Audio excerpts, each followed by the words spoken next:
जब चुटकी भर चावल लेकर खीर बनवाने निकले गणेश जी, पढ़े गणपति के चमत्कार की कथा। गणेश जी को लेकर कई पौराणिक कथाएं प्रचलित हैं। एक बुढ़िया से खीर खाने की लोक कथा काफी प्रसिद्ध है। गणेश जी रिद्धि सिद्धि के दाता और विघ्न विनाशक देवता हैं, जो पूजा अर्चन से प्रसन्न होकर भक्त की हर बाधा को दूर कर सुख, सौभाग्य और धन धान्य के भंडार भर देते हैं। उनकी दयाशीलता व दानशीलता को लेकर काफी कथाएं भी प्रचलित है, जिनमें एक बुढ़िया से खीर खाने की लोक कथा काफी प्रसिद्ध है। आज पंडित इंद्रमणि घनश्याल आपको वही कथा बताने जा रहे हैं, गणेश जी की बुढ़िया से खीर खाने की कथा। एक बार भगवान गणेश बाल रूप में चुटकी भर चावल और चम्मच में दूध लेकर पृथ्वी लोक में निकले। वे सबको अपनी खीर बनाने को कहते जा रहे थे, पर सबने उनकी बात को अनदेखा किया। इसी दौरान एक गरीब बुढ़िया ने उनकी खीर बनाना स्वीकार कर एक भगोना चूल्हे पर चढ़ा दिया। इस पर गणेश जी ने घर का सबसे बड़ा बर्तन चूल्हे पर चढ़ाने को कहा।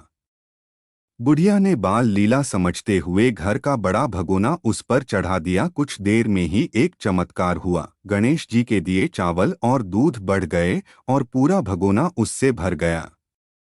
इसी बीच गणेश जी नहाने के बाद खीर खाने की बात कहते हुए वहां से चले गए। पीछे से बुढ़िया के पोते पोती आए तो भूख लगने पर बुढ़िया ने उन्हें वह खीर खिला दी। खीर बनते देख रही पड़ोसन को भी बुढ़िया ने कटोरा भरकर खीर दे दी। बेटे की बहू ने भी चुपके से एक कटोरा खीर खाने के साथ एक कटोरा खीर छिपा दी।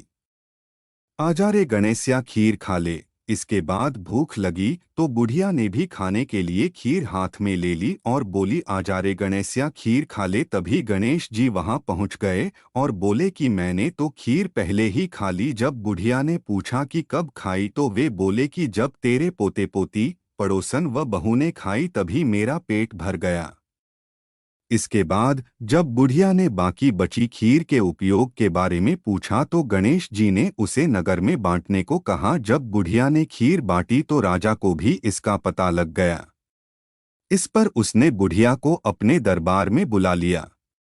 सारा माजरा जानकर उसने बुढ़िया का खीर का भगोना अपने पास मंगा लिया। यह देख राजा ने राजा के महल में जैसे बुढ़िया को दे दिया जो तो उसके घर ले जाते ही वापस पहले जैसा हो गए। इसके बाद बुढ़िया ने फिर गणेश जी से बची हुई खीर के उपयोग के बारे में पूछा तो उन्होंने झोपड़ी के कोने में गाड़ देने को कहा।